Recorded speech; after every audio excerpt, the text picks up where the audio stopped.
പരിശുദ്ധ ഔഗേൻ ബാവ.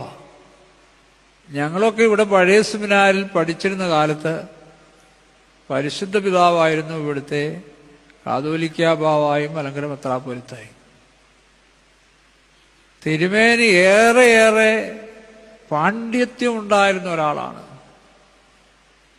സുറിയാനി ഭാഷയിൽ ആഴമായ പാണ്ഡിത്യമുണ്ട്. വളരെ പഠിച്ചിട്ടുള്ള ഒരാൾ അദ്ദേഹത്തെക്കുറിച്ച് പ്രകാരം പറയുന്നത് ഞാൻ നേരിട്ട് കേട്ടിട്ടുണ്ട്.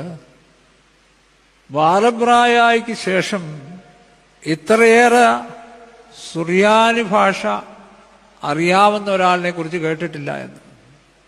സുറിയാനി ഭാഷയിൽ അഗാധമായ പാണ്ഡിത്യം.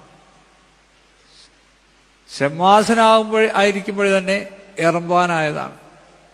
ഏറെക്കാലം ശീമരാജ്യങ്ങളിൽ കഴിയുകയും അവിടെയുള്ള പുസ്തകങ്ങളൊക്കെ വായിച്ച് പഠിച്ച് മനസ്സിലാക്കുകയും ചെയ്തു. ഒരേ സമയം തന്നെ വിനയാന്വിതനായിരുന്ന ഒരു പിതാവാണ്. വളരെയേറെ വിനയത്തോടു കൂടിയാണ് അദ്ദേഹം ആയിരുന്നത്. ഞങ്ങൾ സെമിനാരി വിദ്യാർത്ഥികളായിട്ട് ഇവിടെ ഈ കെട്ടിടത്തിൽ കാണാൻ വരുമ്പോൾ പറയും, വിത്തിനുണങ്ങുകയാണ്.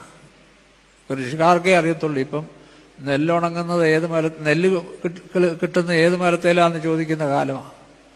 അപ്പൊ പറയുന്നു, വിത്തിനുണങ്ങിയാ നിങ്ങളെ എന്ന് പറഞ്ഞാൽ വിത്തിന്റെ ഉണക്ക് ശരിയായെങ്കിലേ ശരിയായ നെൽച്ചെടി ഉണ്ടാകുകയുള്ളൂ. അതുകൊണ്ട് വളരെ ശ്രദ്ധിച്ച് പ്രാർത്ഥനയോടും ഒക്കെയായിട്ട് പഠിക്കണം എന്നുള്ള കാര്യം അദ്ദേഹം ഓർപ്പിക്കുമായിരുന്നു. 70-ൽ പരിശുദ്ധ പാത്രികീസിൽ നിന്ന് ഒരു 203-ാം നമ്പർ കൽപ്പന വന്നു. ആ കൽപ്പനയെ അദ്ദേഹത്തിന് ഒരിക്കലും ഉൾക്കൊള്ളാൻ പറ്റിയില്ല. വളരെയധികം ഗൗരവത്തോടുകൂടെ, ഈ ഭാഷയിൽ പറഞ്ഞാൽ തെറ്റാകിയില്ല, സിംഹഗർജനത്തോടെ അദ്ദേഹം അതിനെ തള്ളിക്കളയുകയും പരിശുദ്ധനായ മോർത്തോമാ ശ്ലീഹായുടെ സ്ഥാനത്തെക്കുറിച്ച് ഏറെ പറയുകയും എഴുതുകയും ഒക്കെ ചെയ്തു.